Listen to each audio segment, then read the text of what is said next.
right, so I'd like to welcome our viewers to another episode of Phenomenology of the Phenomenon.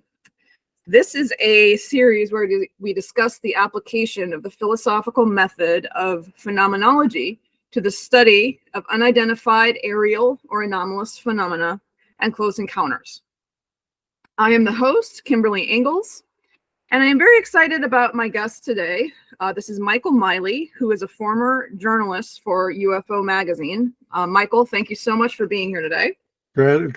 Really good to be here, Kim. Great. So I'm going to get started with a little introductory of Michael. He has provided a very nice bio for us, so we'll start there. So Michael Miley is a writer, editor, and journalist who worked for nearly 30 years in the computer industry, but whose real passion has always been paranormal research. A contributor to UFO Magazine from the late 80s to the early 2000s, he became interested in the UFO phenomena upon the release of Whitley Strieber's book, Communion. Like many others who have read Strieber's books and who have also had paranormal experiences throughout their life, the possibility that some of his experiences might be interpreted as encounters with non-human intelligence galvanized Michael's interest in the phenomenology of UFOs, of experiencers and abductees, and of altered states of consciousness. Among his articles for UFO Magazine, key ones included Aliens in the New World, a transpersonal view of UFO and alien encounters, Room with an Alien View, which explored remote viewing as a potential alternate modality for UFO research, and Unified Fields, a comprehensive look at the crop circle phenomenon, and the Alien Chronicles series, which included in-depth interviews with UFO and alien experiencers. Now that he's retired from the computer industry, he's returned to his paranormal and ufological studies with an eye to re-examining everything he thought he knew about UFOs and altered states. So I want to begin by saying that I think that is a really exciting bio because you have many years of thinking about this phenomenon that I think have kind of situated you in a position where you understand many of the nuances, you understand many of the key questions. And from my experience speaking with you in the past, you think about these things in a very critical way. So I'm really excited about, where this conversation is going to go. Great. I'm glad to hear it. Before we dive into our questions, I like to begin every episode by just reviewing what phenomenology is for the viewers who might be joining us for the first time. So phenomenology is a philosophical method that's rooted in the rigorous examination of first-person experience. Edmund Husserl was the founder of phenomenology, and he advocated a method of bracketing in which we suspend judgment on the source or origin of what is being interacted with and describe what appears. So a phenomenological analysis involves describing exactly what appears to the individual, as well as how what appears is received, organized, and classified by the conscious subject. While the scientific method is focused on collecting physical evidence that can be objectively verified in controlled conditions, the phenomenological method rigorously examines the experience of the witness, what they saw, heard, sensed, felt, and formed judgments about, and how they integrated this into their experience and conception of self, other, and world. So, starting there, or actually kind of diving into your experience. And I know that you have some background in phenomenology because you were in my phenomenology of UAP seminar. That's where we first met. But before that, you worked as a UFO journalist for UFO Magazine. And during this time, and I think it's important to emphasize that you were doing this work kind of amidst the golden era of abductee accounts, in the era of John Mack, Bud Hopkins. You interviewed and, these individuals, these researchers. You also interviewed witnesses and investigated accounts of close encounters. And in this time that you worked as a journalist, you commented before that you identified a lot of noise in the discussion and investigation, kind of a lot of lack of sometimes critical thinking, or just sometimes a lack of rigor in how these investigations were unfolding. So what kind of challenges in your experience did you encounter when it came to finding credible information about the phenomenon? Okay, so that's a kind of loaded question. The one thing I would say right from the get-go is that when I got into this exploration, it challenged me personally in every conceivable way, and it was challenging just in terms of the field of inquiry itself. So, being committed to the truth about this phenomenon was extremely difficult because it required a lot of personal work as well as work on the phenomenon. It required a willingness for me to challenge my own assumptions and belief about what was true, as well as what people were discovering in the field of ufology. So I think I had a background in philosophy. I studied existential philosophy, primarily Jean-Paul Sartre, when I was in undergraduate school, and my focus was on the critique of dialectical reason. But I did read, his phenomenological essays as well. So I had some sense for that. And then when I took your course, it was a really good refresher about phenomenology. But so what I would say is this: I think I need to frame this a little bit in terms of my personal journey, just to begin with, because that tells you what kind of person I am coming to this UFO phenomenon, okay? And I think that's really important because, I have my own, foibles and lack of understanding of certain things and my own perspective on reality and all that kind of stuff that's going to have an effect of the kind of research I'm able to do, right? So, just returning to the comment that in 1987, I read Whitley Strieber's book on communion. I was at a party at a friend's house, and as I was leaving, my friend said to me, he handed me communion, and he said, "Mike, you got to read this." And I took a look at the cover, and I said, "Jim, come on, believe you can't be, serious about me wanting to read a book on aliens." And he said, "Just read the damn book, Mike." And I said, okay. So I took it home that night, and I got home around midnight. I made the mistake of cracking the book open, and I didn't sleep a wink the whole night. I read the book in one sitting. I just couldn't put it down. And the reason for that was because it, for the very first time, challenged me to possibly reframe things that had happened to me in my childhood. So part of the background there is that, as we've studied this the phenomena, people who have had unusual experiences they often come from troubled families. And I was one of those people. I had a kind of violent, sort of dictatorial father, and essentially he was very abusive. And so I think that created a childhood psychology that opened me up to paranormal experiences. I had a period of between 6 and around 9 or 10 where I had extremely troubling nightmares. I would sleepwalk. I had out-of-body experiences.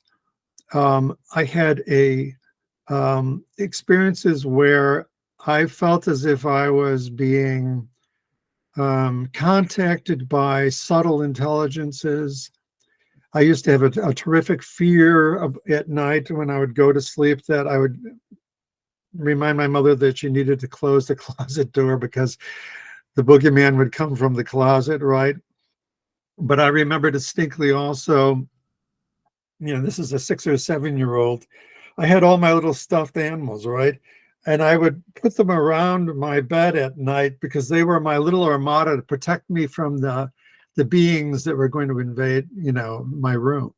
So I had a lot of the fears that are associated with some, people's contact experiences. And to read Strieber's book was kind of shattering to me because I felt as if, boy, maybe these things that I even had bloody noses, right? I remember standing outside of the house once and I had this really severe bloody nose and a mass came out of my nose at that time. And the thought, which was very odd, was, oh, this makes me special. Very strange kind of way to respond to this. This makes me special, So to summarize, Strieber's book galvanized me into looking into the UFO phenomenon because I thought it was a way to interpret a lot of not only my childhood experiences, but if we get into it a little bit later, some of my later experiences in life. So what that does right from the get-go is place a kind of paranormal framing on my first foray into the UFO phenomenon. Okay. If you just take one of the items, out-of-body experience, right? If out-of-body experience is what it appears to be, where your self, however you might want to language it, astral body or your subtle body or things like that, actually goes out of your body and then comes back in. That's a reality-shattering event. Because what it says is that, at least from my perspective, the belief that I am just physically a physical person identified with my body has been radically challenged. Now, of course, there's questions around the difference between having experiences of being out of the body and even witnessing your environment and the so-called objective research that has been around this phenomenon. And a even more radical case is, of course, near-death experience. So when people have near-death experiences, they often go out of their bodies and they witness things that are going on in their environment. And if this is ontologically true, then we have to have a reality that is that can accommodate a sort of multidimensional perspective on things. So that means that. Can I jump in a second? Yeah, sure. Yeah, go ahead. So when I think this is really interesting, first of all, because, so many experiencers that I've interviewed over the years, communion was a defining moment for them, right? They were reading it and all of these childhood memories kind of start flooding back, like, oh, I think I had something very similar happen as a child. And so you had these strange experiences as a child. You weren't sure what to make of them, but they had similarities to other, contact experiences. And then you read Strieber's books, and you had, as you said, out-of-body experiences in the past, which, again, if those are what they appear to be, suggests that something about consciousness can be removed from its instantiation in a body. So that kind of gave you, when you started investigating UFOs, did you already have this more open-mindedness to, other forms of anomalous or paranormal phenomena when you began that research? Oh, yes. I mean, there's more to it than just the childhood stuff. So I'm a child of the 60s. I'm an old hippie who did psychedelics, all right? And especially in 69, 70, and I had very highly unusual experiences, more unusual than my friends. And I think it's because I had a predisposition to being very open in a lot of ways. And also, there's different ways to interpret that. So I had a psychedelic LSD experience in 1969, 70, right on the cusp of the winter, that was extremely radical and could be construed within a UFO light that I had a UFO contact experience doing it. I have like 6 or 7 different templates to interpret that experience. And I think I've shared with you that experience. I sent you a document. I don't know if you had a chance to read it. But in any case, so there is a predisposition towards a paranormal view of reality, or a multidimensional view of reality, that I brought with me right from the get-go. So that's important to note. I was not a materialist. At the same time, I wouldn't say that I'm what I would say an overly credulous person. So even though I had a lot of unusual experiences, I was willing to explore the meaning of them within many, many different contexts. And I not only started researching, everything about UFOs, but I went through a whole panoply of ancillary researches. I researched near-death experience, out-of-body experience, psychedelic experience. Right now I'm currently looking at memory and hypnosis.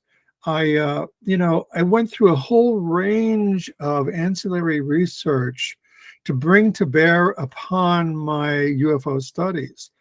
And I also read all of the key researchers that I could get my hands on. I read pretty much everything of Whitley Strieber. Raymond Fowler had a huge influence on me.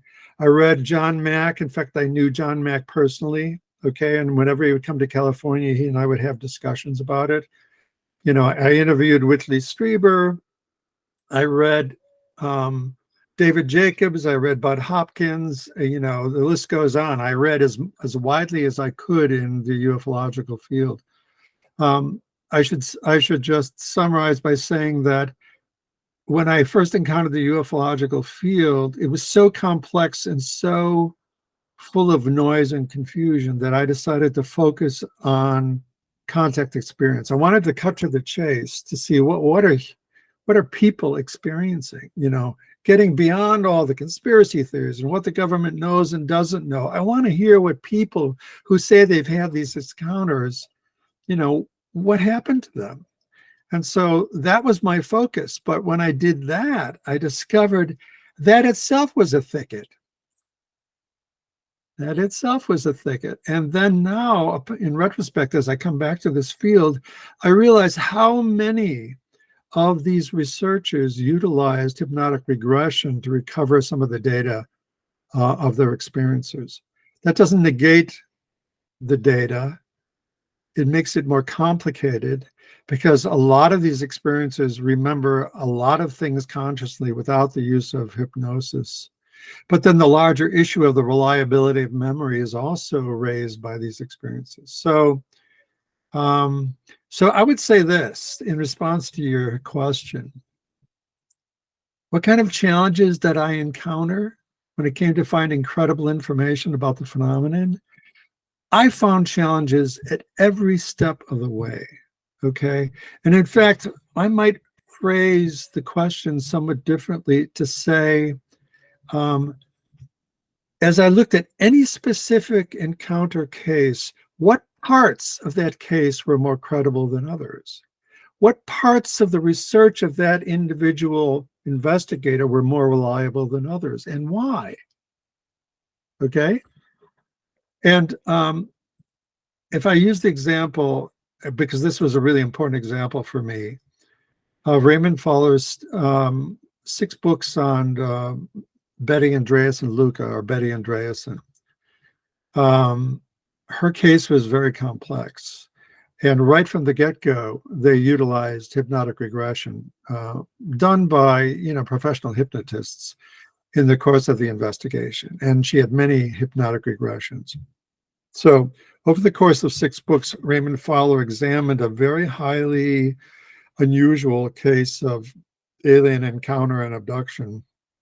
And as he began exploring this, he himself was challenged in his nuts and bolts view about UFOs and ufology, because a lot of her experiences were very paranormal. She herself would have out-of-body experiences. She and her husband, Bob Luca, had out-of-body experiences in the case of their encounters with the phenomenon. So if you look at his interpretation of her experience, it incorporates highly paranormal phenomena occurring in her life. Precognition, for example. She had precognition experiences where she was told by the aliens that something terrible was going to happen, and it turned out to be the death of two of her two sons. So she had a precognition experience about that. You know, I mean, we could go into her case, but to just sort And of, it came true that her sons passed away. they did pass away. So, you know, so right from the get-go, I was confronted with a highly complex case. In fact, probably even more complex than Whitley Strieber's own case, that I would say. I mean, Strieber is a fascinating character within ufology, but, you know, he's also problematic in my view in certain ways. I mean, I could say this to his face if we had a conversation about it.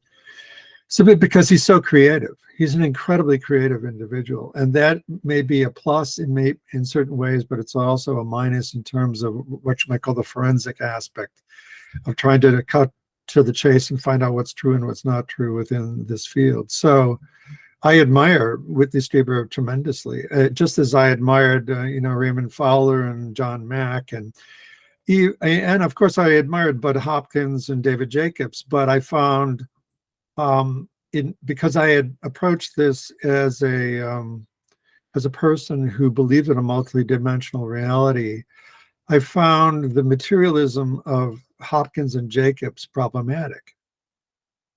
I found that they were grinding their own axe about materialism. I remember talking to Bud Hopkins at a UFO conference, and I said, "Have you looked at, you know, the possibility that some of these experiences occur out of the body?" And he said to me, "Mike, this is an out of the house experience, not out of the body experience," which I thought was funny, but I thought it was also not true. I mean, of course, it was an out of the house experience, but it also could be an out of body experience. Can you just, for our viewers, what do you mean by that? Okay, so Bud Hopkins, in my understanding from reading his books, had a kind of materialist view of the UFO phenomena and the abduction phenomena. So he was, and For our viewers, I'm just going to clarify that. Researchers who take a more materialist view tend to dismiss what we might call the paranormal or psychical aspects of UFOs. You know, they don't look so much at the possibility that some of the accounts are out of body or may have been, you know, spiritual experiences. They want to explain them entirely as physical experiences that kind of took place within the parameters of physical reality as we currently understand it. And they want to reduce it to being entirely explainable in essentially, you know, a reductionist framework, you know, purely explainable through physical processes and the current understandings of science. And so they were two researchers, Bud Hopkins and David Jacobs, who were known for trying to fit what was going on into a materialist conception of the world. I just wanted to clarify that. sure, you know, I think that's a fair statement. And so, but there's good consequences of that attitude, simply because in the case of Bud Hopkins, when he was establishing certain cases, he was looking for physical trace cases that were physically, there were things that had occurred in the physical environment that lend credence to the testimony of the people. That's an important thing to do, and MUFON was very much involved in this sort of thing. So let's look at physical traces. Let's see if there's burn marks on the ground or skid marks where the UFO landed. Let's see if there's corroborating witnesses to, you know, either the UFO appearing in the area. Were family members aware that their mother or father or their person, you know, that was so abducted were actually gone during that period? So these corroborating physical testimonies are really important to establish, you know, the case as an event that at least in part occurred within the physical world. Very important. So I don't want to dismiss that. And having, you know, external witnesses or multiple witnesses to an event is very important for establishing credibility. But that's not the whole story, as you and I know. It's the thing about this phenomenon is its complexity, especially in high strangeness cases, will shatter just about every assumption you make about reality. So and trying to come to grips with that was talking about a full-time job. I mean, one of the reasons why I investigated all these ancillary fields is because the UFO phenomenon itself forced me to look into those fields. If I look at just one of them, near-death experience, and the testimony around that, and the extensive international research that has been done in near-death experience, one of the things that I'd be interested in knowing is if research around near-death experience includes what you call veridical knowledge. And of course, the International Association for Near-Death Studies published a book out of the Netherlands. I keep forgetting the title, and I can, talk a little bit about it. But the whole purpose of the book was to say, when people leave their bodies, let's say in hospital settings, and they float around in the room, and they see what's going on in the room from the vantage point of their, astral body or whatever, and then they come back after they've been revived, and they tell the story of what they saw, can that story be corroborated by the doctors and the nurses and the people within the hospital? And it turns out many of those cases can be corroborated. So what that does is lend support to the idea that even though their bodies were flatlined, there was no breathing, there was no heartbeat, there was no brain wave signals, that these people were still conscious and could see what was happening in great detail. How is that possible if consciousness is completely dependent upon the physical body? So that's a more direct import from my studies of, let's say, Betty Andreasen's case, where she talks about having out-of-body experiences. It lends credibility to her statement that she was out of her body when some of those experiences happened, and then we'll give credence to her testimony, and more credence to her testimony of what occurred during those states. And that's just one example. I could go, and elaborate on that. So let me see if I can come back a little bit here. I just want to comment, because I think this is really important, because often in research, at least academic research, if someone starts saying that, part of the experience took place out of body, or that part of the experience, the information, they received it through some type of non-traditional or non-local means, like as soon as the experience takes a step into what we might call something paranormal or something anomalous, then kind of it just shuts down, as in like, oh, well, now it's beyond our ability to study it, because they're claiming that they were out of body. There's no way we can verify that. And what I think is really important with researchers like you and some others that I've interviewed for this series is that is not the case. That just because we've taken a step into something that challenges the physicalist or materialist conception of reality as we understand it, and is an experience taking place out of body in traditional terms, we don't think that's possible. It doesn't mean that the conversation about verifying that experience has to stop.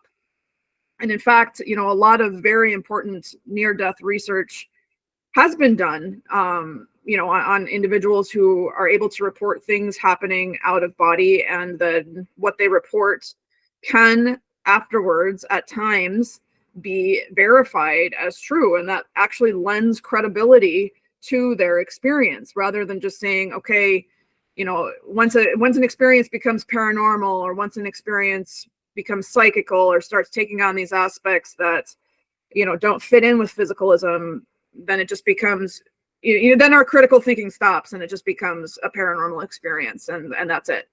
And I think that's a very bad approach. I think that even when experiences include these altered states of consciousness, altered states of being, and altered states of perception, that we do continue to think critically about it, and think about, how could we still try to verify different aspects of this experience, and come up with different non-traditional explanations for what occurred, because some non-traditional explanations, as I know that we've discussed before, are are better than other non-traditional explanations, or have more explanatory power than others. And continuing, keeping our critical thinking skills engaged, and kind of sorting through an experience even after it takes on these paranormal aspects, I think is really important. Sure, yeah. And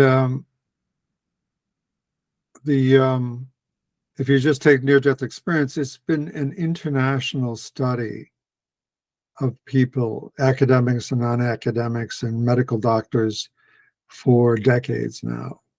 So we have a cross-correlated database of near-death experiencers that is very broad, and it's very deep, and it's the analysis that has gone on in this field of near-death studies is tremendous.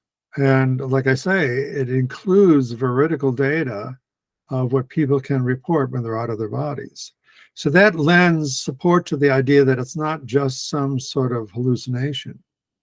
It's not just the consciousness, giving you a sort of defensive fantasy as you're approaching death, but rather that they actually are out of their bodies and getting real information about the world. That's a radical statement, and I really stand by it because I've done a lot of the research. So that's just one example.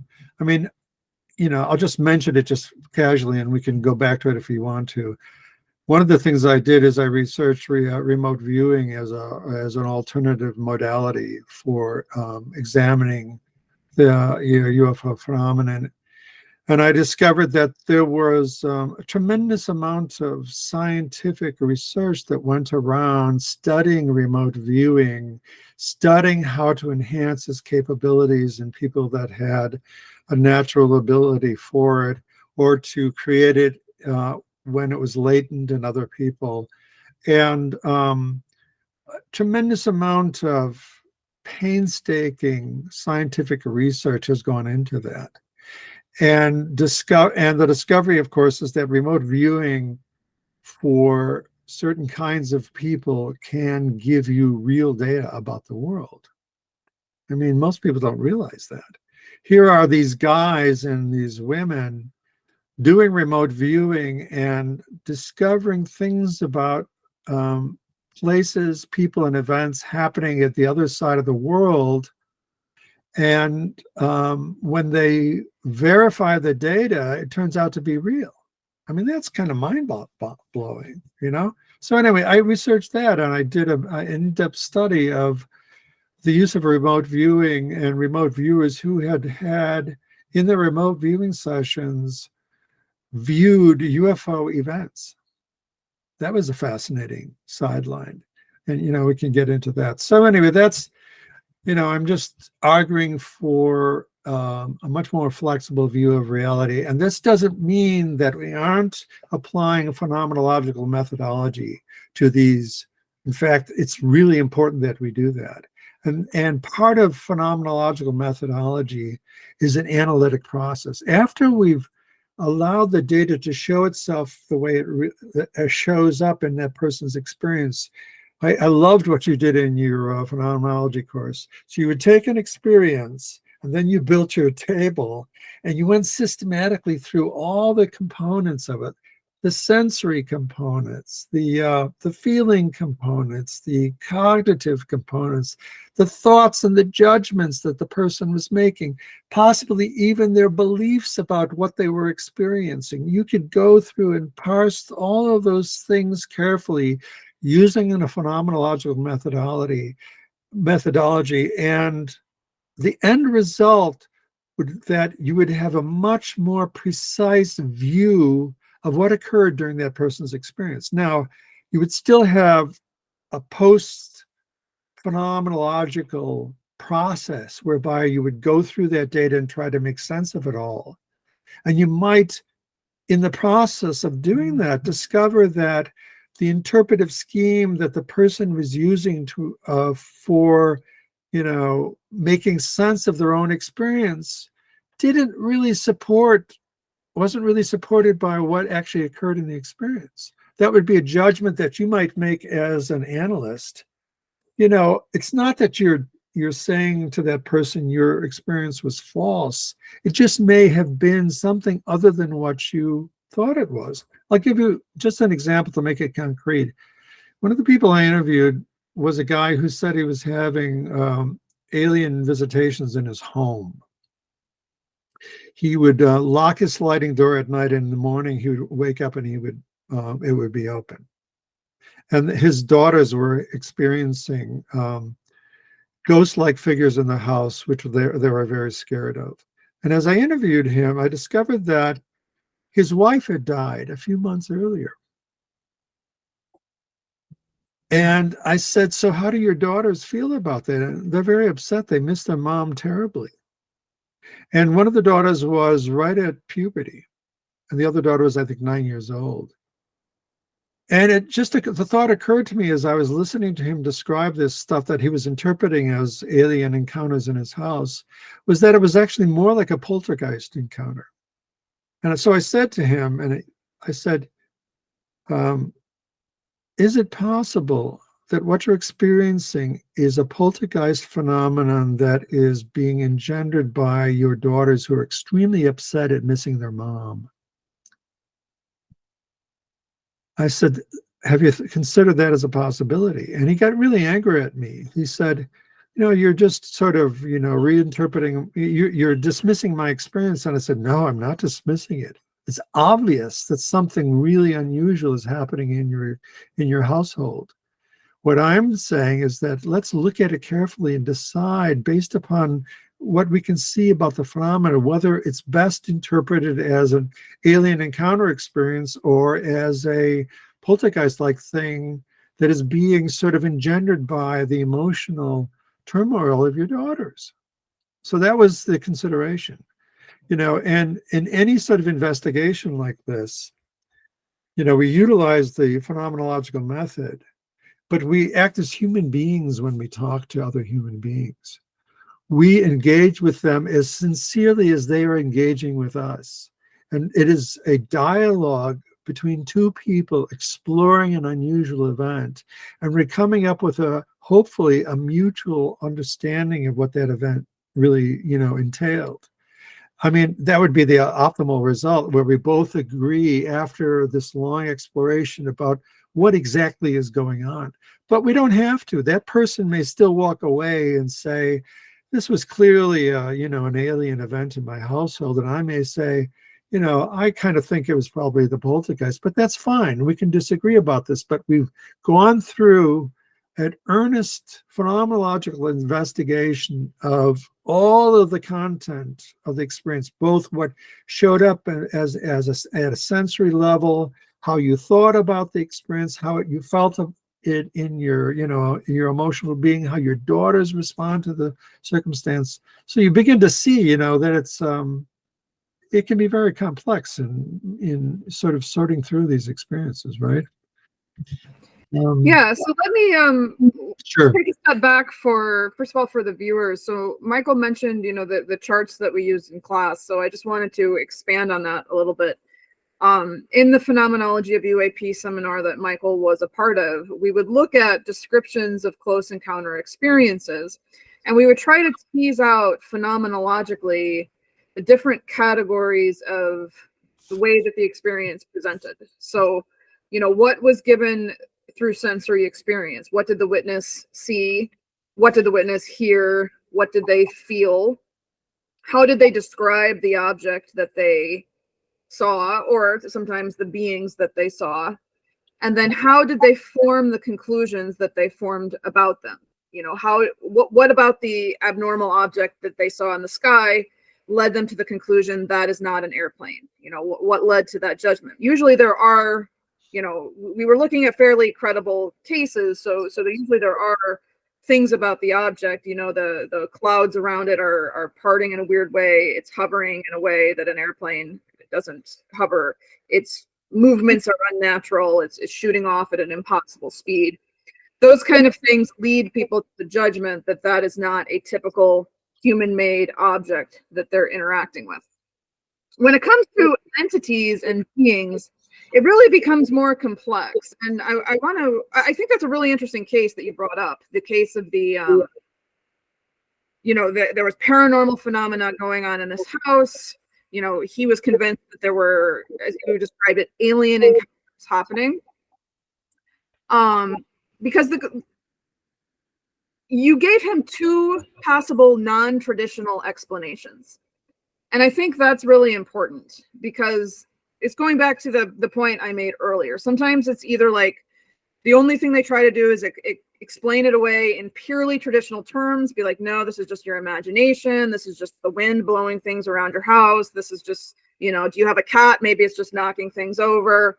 Either trying to reduce it to something mundane. And sometimes maybe sometimes there are mundane explanations for things that people think are paranormal. We cannot rule that out. There certainly are sometimes mundane explanations. But just because it's not mundane, again, then doesn't mean that any non-traditional explanation will do, or that any non-traditional explanation is just as warranted as any other. And so then it becomes very careful, or very important, to ask, okay, so what exactly did you see? Did you see an entity? Did you just see objects that were moving around in strange ways? If you saw an entity, what did it look like? Even, just using the word alien, I know for the traditional, gray beings, we've come to assume that those are, extraterrestrial when we use the word alien. But we don't know that for sure. They could be interdimensional beings. They could be beings from the future, or something like that.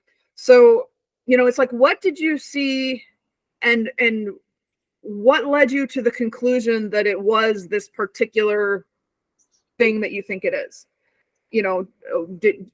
What did it look like? How did it interact with you? Was there contact? What form did that take? And kind of what led you to the conclusion or to the judgment? And your point, I think, also is important, that maybe the individual leaves with a different interpretation than the researcher has when they're using the phenomenological method. That happens sometimes, but we will have more critically and rigorously examined the content of that lived experience. And I think then we're in a better place to make some kind of a conclusion about what they might have experienced, or what they are most likely to have experienced. I've had conversations sometimes with experiencers who, told me that they had an angel encounter. And I said, well, describe to me exactly what you saw, and they described a being that, was kind of luminous. And I said, okay, it didn't seem to be physically embodied in the way that we were embodied. So, I understand, maybe it felt like some kind of celestial aspect or something like that. Does that necessarily warrant the judgment that it was an angel in the way that, we traditionally think of angels, and kind of all of the metaphysical implications that come with angels? I don't think that type of judgment is necessarily warranted. They seem to have an encounter with some type of being that they, first of all, got a warm, loving energy from, and it was luminous. It was glowing. But I don't think that we could draw a firm conclusion on exactly what it was that they experienced, or necessarily where it came from. I wouldn't feel confident calling it an extraterrestrial encounter either. It was an encounter with, some type of intelligence that I think the best course of action is to remain agnostic about what exactly its source may have been.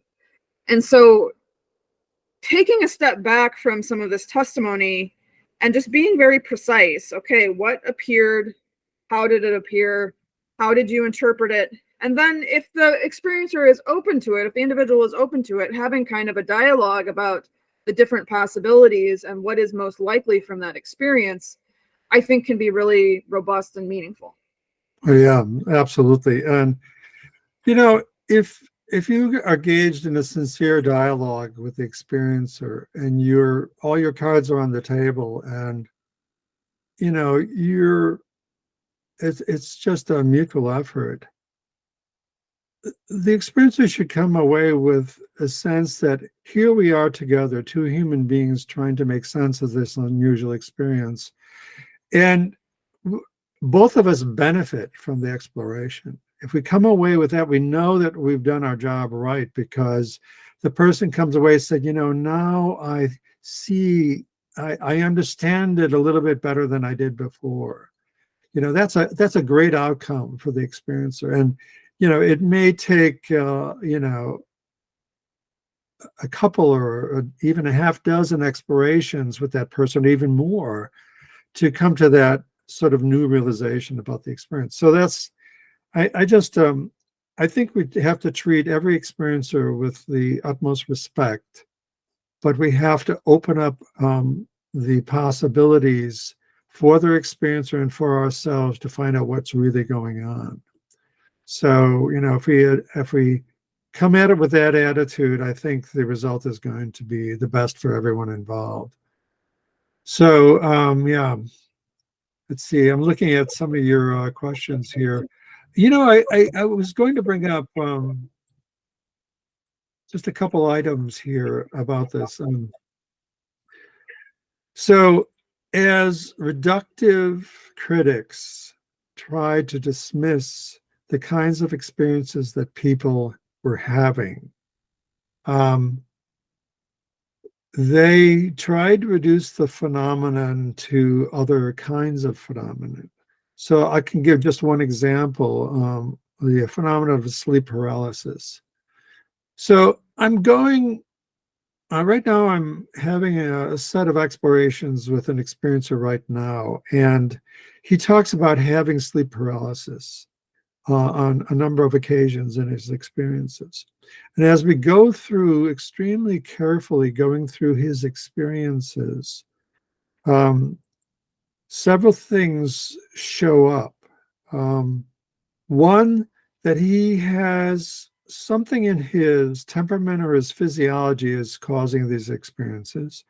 So this could be a capacity for going into a kind of an altered state. And I think there's evidence in my investigations with him that he does have this capacity. He tells me that sometimes he zones out, okay?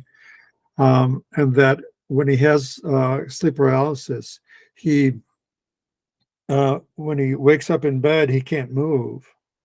So he's in that liminal state for longer than most people stay in before they actually can move their limbs. So that's one part of the explorations. The other part is this. He's recounted to me an experience of people coming into his home in the middle of the night. And we went over it very carefully. He said that these guys were wearing hazmat suits. They came in, they said certain things near his bedside, and then they left. And he woke up, he was in sleep paralysis. He couldn't move for a while. Then he said he got out of bed, investigated the house. The front door was still closed. And then he went back to bed. So we went over this experience. I'm not giving you all the details because that would take too much time. But we went over this experience a number of times. And the possibility that he was actually having something that might be called a lucid dream became really clear to me. And we're still exploring that.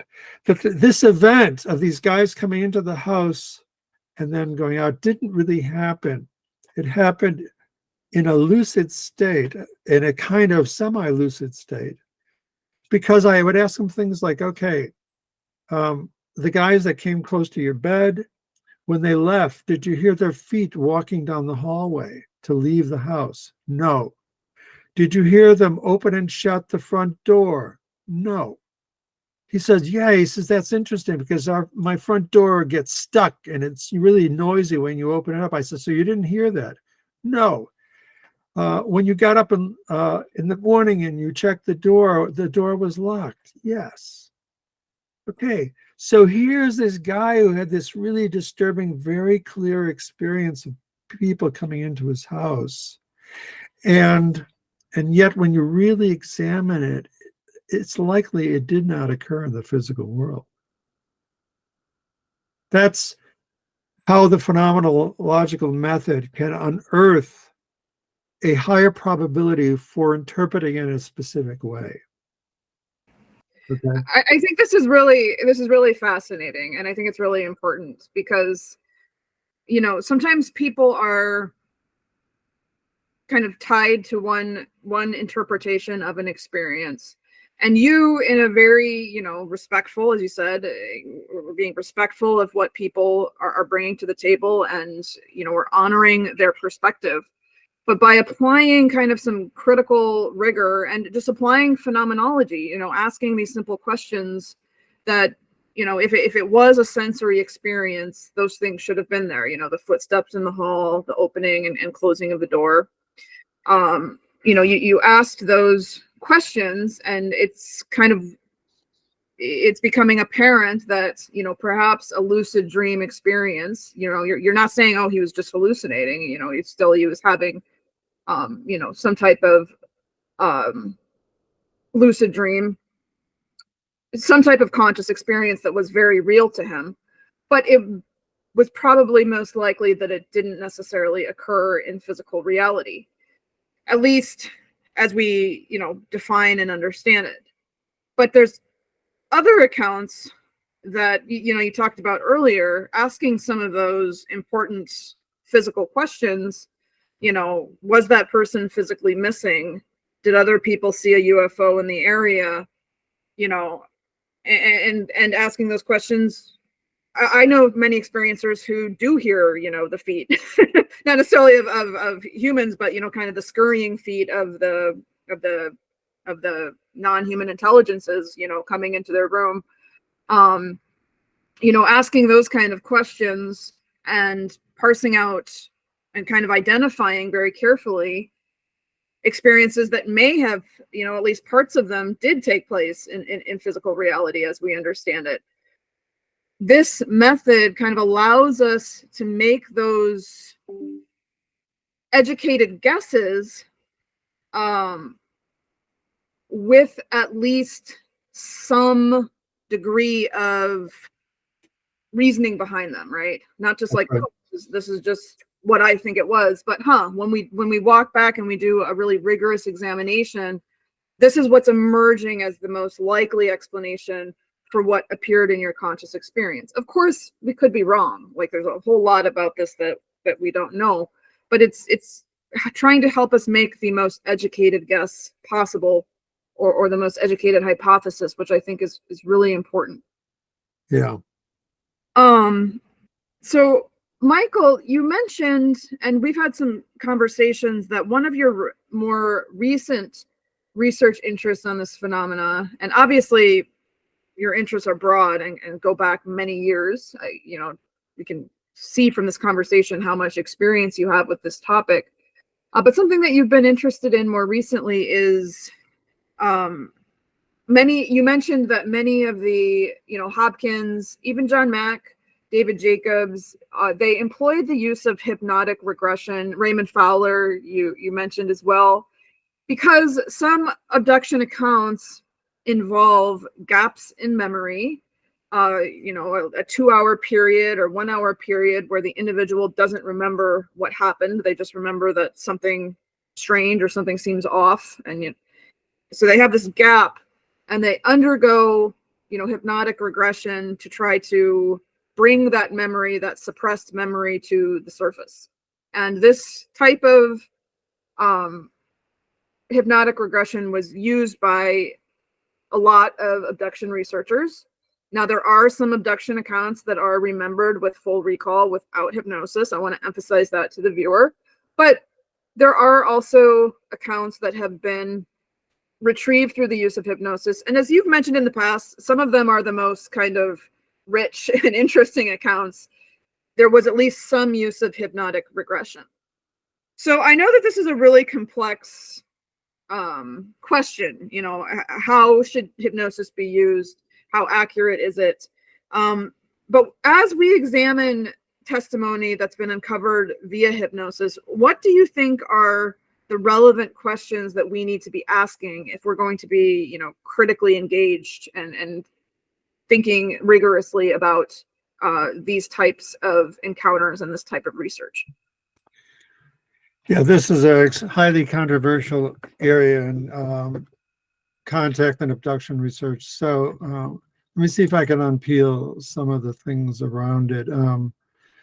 So as you outlined, people have gaps or missing time that they can't account for. And let's say they're in their car, they see a UFO flying overhead as they're driving along. They're compelled to drive off onto a dirt road off the side. They see a UFO coming down from the sky and landing in the field. They see beings coming out of the craft. And then the next thing they remember is they're driving down the road again and 2 hours have passed. And they're late for, going home or whatever. So the enigma of missing time was one of the motivators for UFO researchers and investigators to utilize hypnosis to try to recover what happened during that missing time. And there's other aspects to this that motivated people to use hypnosis, and that was when people remember certain things, they had screen memories. So they might see an owl outside their window. And I had a girlfriend who saw a wolf outside her window, but her window was 12 feet above the ground. And in the Bay Area, there are no wolves in the San Francisco Bay Area. She was extremely frightened by her recounting of that experience. And I took note of that had really disturbed her. But the peculiarity of it seemed to indicate that it was some kind of screen memory. So that was one of the motivators for the use of hypnosis. Okay, so the first question you have to ask is, why do people reach for hypnosis to recover this memory? Why do they assume that hypnosis is going to aid in the recovery of this kind of missing time, the so-called memories that were either repressed or forgotten or dissociated, or however you want to sort of articulate that? So in order to answer that question, you need to have some understanding of the types of human memory that we're discussing. We have to have some understanding of the use of hypnosis and the range of it and the sort of phenomena that show up. And then whether any scientific research in both of these areas could lend itself to understanding and making evaluations about its use within encounter, abduction, and contact experience research. Okay, so the big question is, why do people assume that hypnosis is going to help you recover these memories? And the history of there's 150, 200 years of study of hypnosis. And so there's a whole history behind this assumption that needs investigating. And I would say that at my juncture, at this point in my life, as I've looked at some of this phenomena, I have so many unanswered questions about this particular question that I can't make any sort of definitive states about why it is. I would say that some of these assumptions came about probably because when people were hypnotized to recover their memories, more data came forward. And they said, that means that it's really helping. Well, the question is, of course, was it more reliable data or is it just more data? And my research has indicated that it's like opening a spigot. It's a disinhibitor. It allows people to spontaneously record whatever shows up in their consciousness. And so the scientific research seems to indicate that it gives you more data, but it's both more true and more false data. That's one of the summary statements that I could make about it. So it's problematic, right? There's another thing to be said here, and that is, what's the difference between using hypnosis in a forensic setting, let's say in a court of law, and in a therapeutic setting? Okay, so hypnosis, police hypnosis, is used to help to get new leads on information, let's say for a crime scene. So the person who witnessed the event, let's say the robbing of the store in the getaway car or something along those lines, was hypnotized because they wanted to see if the person could remember the license plate. And they might remember 3 figures of the license plate, and the police could utilize to try to track down that license plate and see if it matched the car that the person said, and then to grab the suspect and bring them in for more questioning. So the use of hypnosis in a forensic setting was used as a lead to get more information from a witness, but it had to be tested and verified in a real-world investigative session to determine whether it had any validity whatsoever. And then the question is, if you did this in a sloppy way within a, let's say a court case, could that information be used by the defense to say, well, you got that out of hypnosis, therefore it can't be true? So it was really important within a forensic setting to have some sort of validation process. So let's take it, however, within a therapeutic setting, the use of hypnosis. So one of the big issues around this and its application to alien abduction and contact research had the background of the use of hypnosis within sexual abuse situations where people were saying within a therapeutic session that they used hypnosis to recover memories of sexual abuse in childhood. And then when they brought that forward, the accusation to the parent or the parents, whether this was a valid memory, whether this was a programmed memory done by the therapist, and how it is you might validate the case of this person abused this person as a child sexually, and for purposes of self-psychological defense, they walled off that memory or dissociated that memory so they could get on with their life, but the traumatic experience itself affected them throughout their life, and they went to a therapist in order to recover why they were having these traumatic experiences around, you maybe say intimacy with a partner or things like that, and then, this so-called sexual abuse situation came to the fore.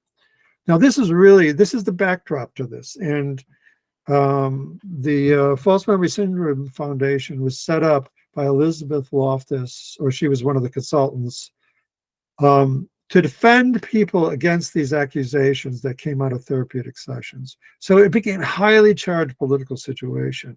And then when critics saw the use of hypnosis within alien abduction and contact research, they said, oh, obviously, this is a false memory syndrome situation. They utilized hypnosis to recover this, and therefore the whole thing is untrue and it was made up by the investigator. So that's the context. Now, so it's highly fraught.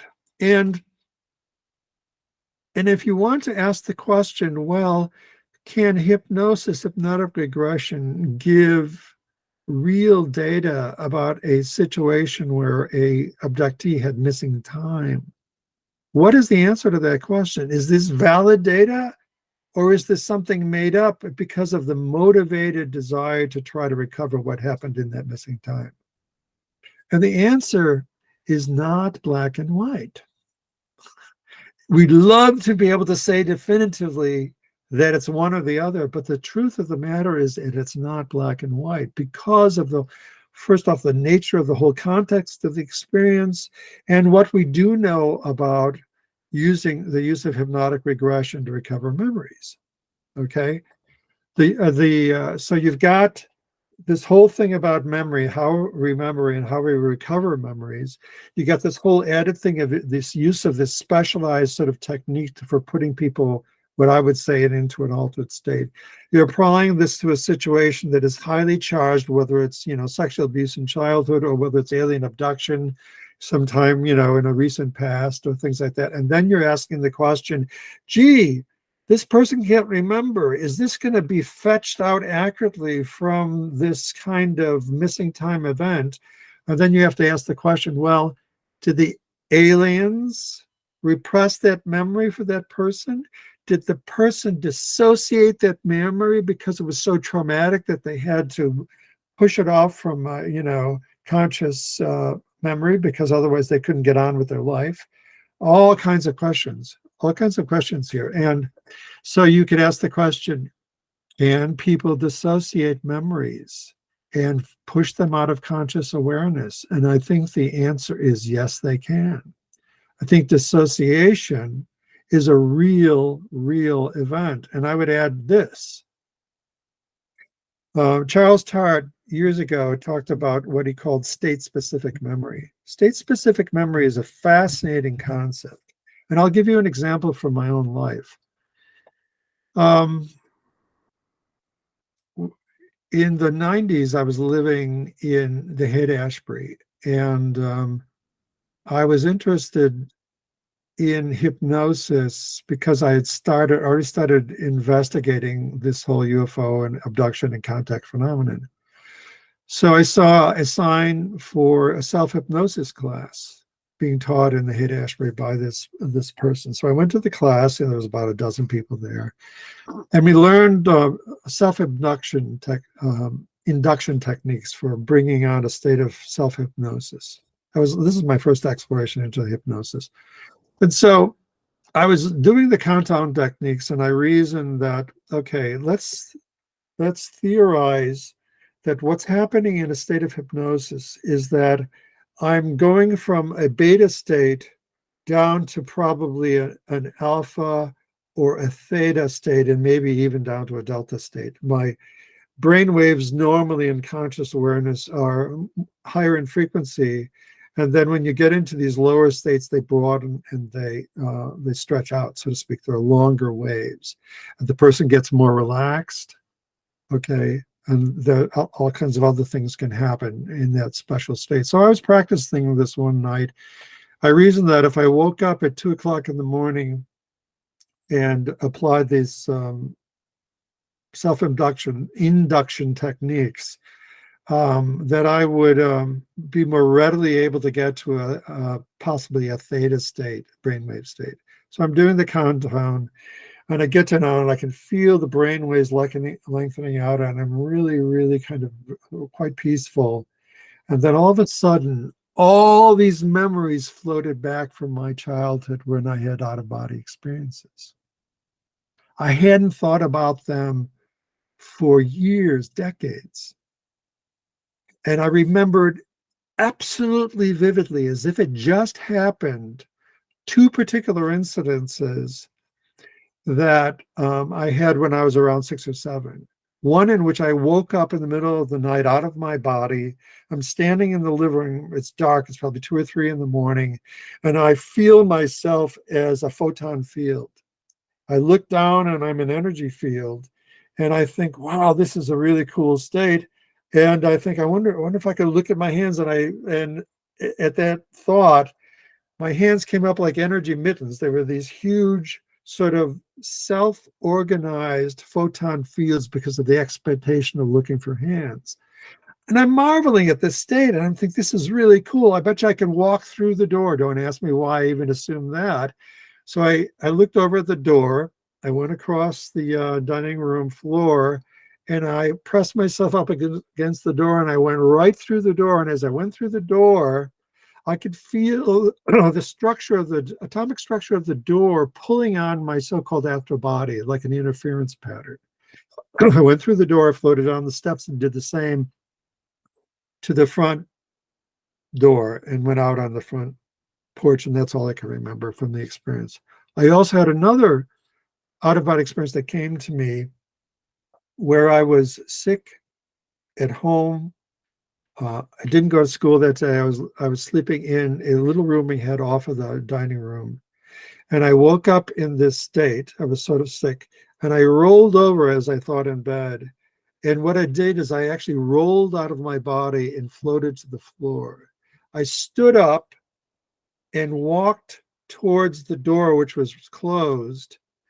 And I did the same thing. I went through the door and I went into the dining room, and it was daylight, very different from my nighttime out-of-body experience.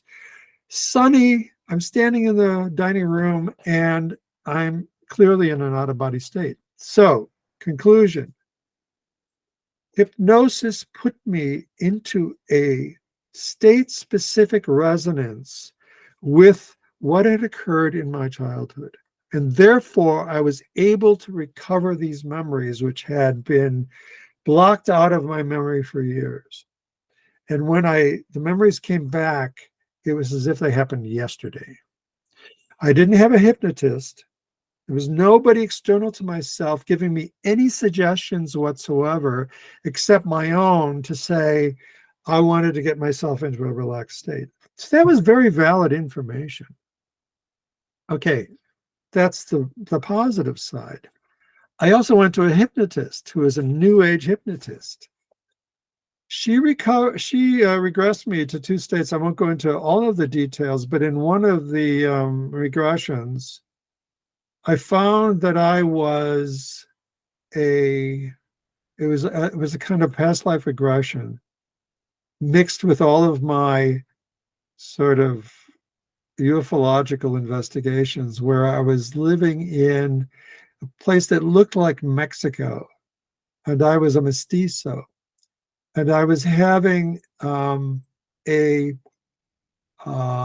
sexual relationship with an Indian woman, and I was having fights with this Indian woman's mother, and I was a bit of a ladies' man. This is this regression, right? And I'm standing next to a kitchen inside a garrison, a Spanish garrison, and talking and flirting with all the women in the kitchen. And as I'm doing that, a vision appears in the corner off of the kitchen, and in a Vesica Pisces, there's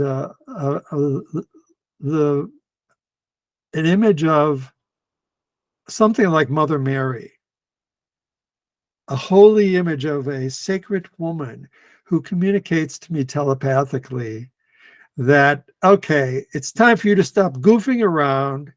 You're a part of an alien tribe, and we are here helping to navigate 2 cultures who are in culture change moment. And our job as this alien tribe is to help to facilitate that sort of transition.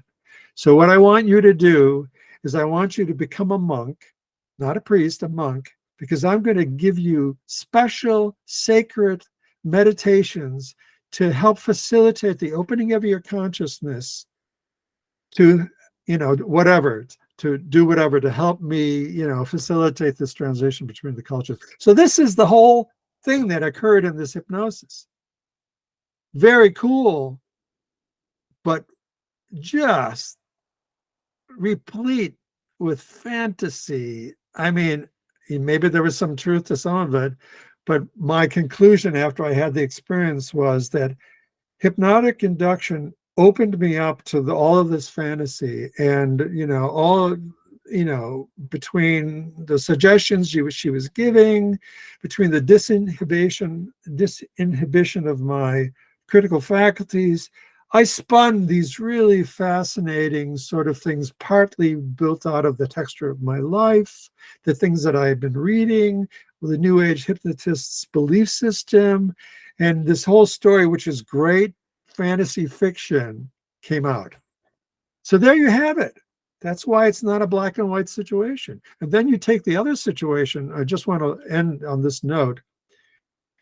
And that is the strange attractor, or the gravity of a real event like an alien encounter or a UFO encounter. That's the strange attractor. That has a lot of gravity. That means that if you're going to utilize hypnosis within that context, the gravity of what really occurred, and it may be a mystery of what really occurred, is going to act as a sort of, iron filings to orient what happens within the hypnotic regression. So that means it's not going to be just total fantasy, that it's going to possibly reveal certain real things that occurred in that event, but there might be filigrees of fantasy built around that simply because of, the way in which the questions were asked by the hypnotic regressionist, your own belief system about UFOs and aliens, the things that you might have read. These filigrees may fill in certain blanks. And while some of the core things that are retrieved are true, they may be surrounded by things that are just imaginative productions. So where does it leave us? It leaves us with a real commentary about how it is that we recover any memories at all. And that is that our memories are in part reconstructions. And those reconstructions are built out of many elements that factor into what we call the recovery of our memories. What scientists discovered when they did hypnotic memory retrieval research is they discovered that hypnotic regression did not enhance memory for things that were not important or that were nonsensical. So if you were given the task of learning, a gobbledygook alphabet or ordering of numbers or something like that, hypnosis isn't going to help you to retrieve that stuff. But if it was hypnosis around something that was important to you and meaningful, then the strange attractor would help orient what was recovered in that, and you might in fact have enhanced recall for that event. So you see why it's a complex situation. I'll stop there. I could go on for hours about this. No, it is complex. And I think you're raising some important issues here.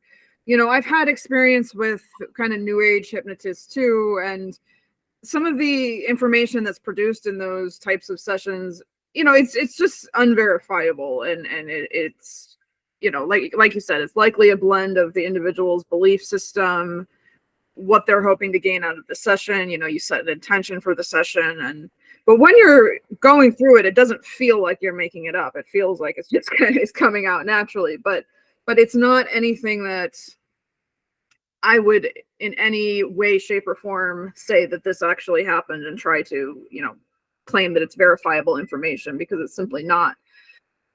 I'm going to talk about the way that John Mack used hypnosis in particular, just because, Mack was a psychiatrist. He had medical training. He even quoted, or he commented in Abduction, that he many times tried to actually lead when he had his patients in this, relaxed state, and he didn't put them in a really deep state. It was more just kind of a general state of relaxation. He comments on this in the introduction. He would sometimes try to lead them. Like he would say, "Are you sure that the ship didn't have corners? Or are you sure the aliens didn't have hair? Or anything like that?" And he says, that they would push back and they say, "No, it was a round room. No, they're totally bald." So he at times, with little things, subtle things, tried to lead them to see if they would just go with his suggestions. And he found that they pushed back and they were like, "No, that's not what happened."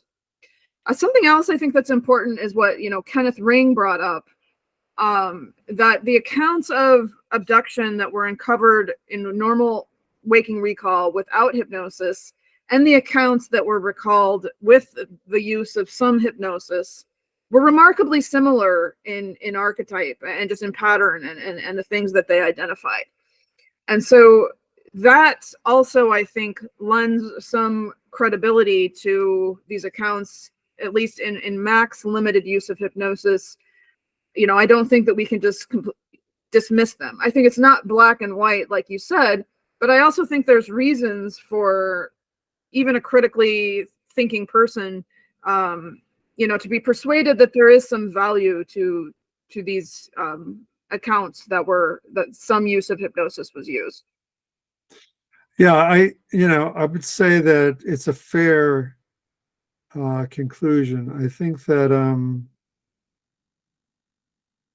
if you Okay, so let's think a little bit about John Mack's use of hypnosis. So as you said, he put them in a relaxed state. But I would say if you had a scale between forensic and therapeutic, here's the scale, and John Mack is more on the therapeutic side of things. His primary responsibility as a therapist, as a psychiatrist, was to foster the well-being of the people who came to him. A lot of these people were troubled, and as a kind of a medical person, his motivation was to help them to deal with traumatic events. So if you're using hypnosis to try to help resolve the trauma that the person encountered in this encounter, or that they experienced, then you're more concerned about in a kind of dialogue, cooperative way, coming to some sort of resolution for that person so that they can live with their experiences and that they can derive meaning from it. And that if the thing was traumatic, there's ways to look at the trauma around that as a growing experience, so that you could come away saying, this really was kind of scary and had all these sort of negative initial repercussions. But now that I've actually tried to digest it and reassess it, I could see that I've actually grown as a person as a result of having this experience. So that would be the primary motivation of somebody like John Mack. But if you take Bud Hopkins or David Jacobs, it's on the forensic side of things. So you're asking the question, can hypnosis give me real data about what's going on in this kind of abduction scenario? And if so, what do I need to do in order to uncover that information? Now, one of the red flags that went up for me in David Jacobs' case is that he said he would sometimes hypnotize a person 60 times.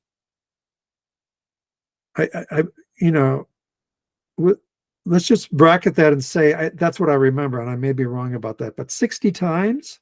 If that's the case, that's a programming situation, as far as I could see. It's fraught with the danger of programming.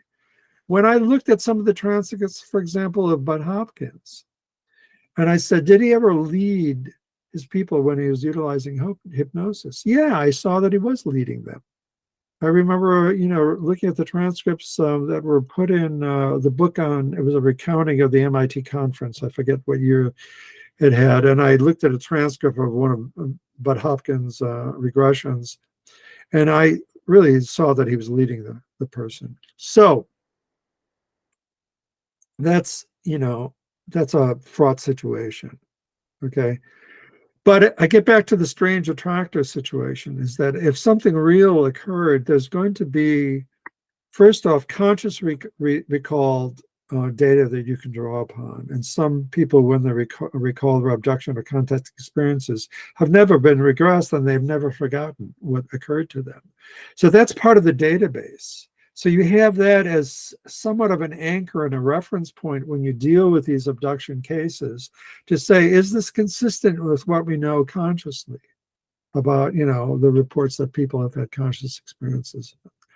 And so that modifies our view. We are sensitive to the issues of hypnosis and the dangers in its use, but we have reference points to help us validate, so I don't want to just dismiss hypnosis altogether. One of the things that at one of the UFO conferences I attended, there was a guy named Robert Snow. This is a fascinating case. I had, prior to that, started to poo-poo hypnosis as a tool for recovering memories. He was an investigator at the police department, I think it was in Indianapolis. And he went to a party with his wife. And at the party, he was introduced to a hypnotic regressionist who did past life regressions. And she told him this, and he says, oh, that's nonsense. She says, well, here, I'll give you my card, and you can come by and do one of your own and see what you think. He says, oh, no, I don't want to do that. And she says, well, what, are you scared? He says, I'm not scared. He's a macho guy. So he carried this card with him, and another policewoman at the party had overheard this whole thing. So whenever they'd walk down the hall together, she would ask, so have you gone to your hypnotic regression? And he finally got tired of getting goaded by her, and he went. So the regressionist regressed him to 3 past lives. One was in, he was in a cave back in prehistoric times. Forget that one. One was in the Middle Ages, I think. Forget that one. But the third one was in the 19th century, and he regressed to a life where he was a portrait painter on the East Coast. And a lot of details came up in that regression, including a clear image of a portrait of a woman that he had painted over a mantelpiece. So he gets out of this regression. He listens to the tapes like a good investigator. He makes many, many notes. And then he gets obsessed with proving the third one. Who is this artist? Did they exist? Can I find this picture of this portrait in any of the art books? He went into the library and he spent weeks and weeks and weeks. Long story short, he's down on a vacation with his wife. They walked into an art gallery down in Louisiana, in New Orleans. He's strolling through the gallery and he comes to the back of the gallery, and there's the portrait from his regression. He said his body went cold. He was absolutely freaked out. He said, who is this guy? He found that the guy was named Carroll Beckwith. He was a portrait painter in the late 19th, early 20th century. Oh, yes, there's a library devoted to his journals in New York. He goes to the library, reads all 14,000 pages of Carroll Beckwith's journals, and discovered out of the, 26 points that he was going to verify, only one is not verified. He comes to the conclusion that he was Carroll Beckwith. He finds the grave. He goes to the site as the last closing ceremony about his discovery that he had a past life as Carroll Beckwith. Now, there's a lot to be said about this critically, but the fact of the matter is that he was able to do some kind of validation verification process on what was hypnotic regression, which is this, so-called new age ridiculous regression, right? There was just, an occasion for fantasy, and discovered, oh my God, there's something to this whole thing. So I go back to my statement that it's not black and white, that this tool is very powerful and it can be abused, and I think has been abused. And if we were to do a meta-analysis of all the investigators who utilized hypnotic regression, one of the things, if we wanted to ascertain the validity of that information, would be to look at the transcripts of the regressions themselves if they were available. So that this could be, a many, many month investigation for any graduate student who wanted to investigate this stuff, to look very carefully at the transcripts and see the knowledge gathering process used in this hypnotic regression session. Did the person get led by the investigator? Is there a probability that the highly motivated desire to discover what happened in the missing time went overboard and created the narrative that they were trying to discover? That would be an interesting line of inquiry. So there you go.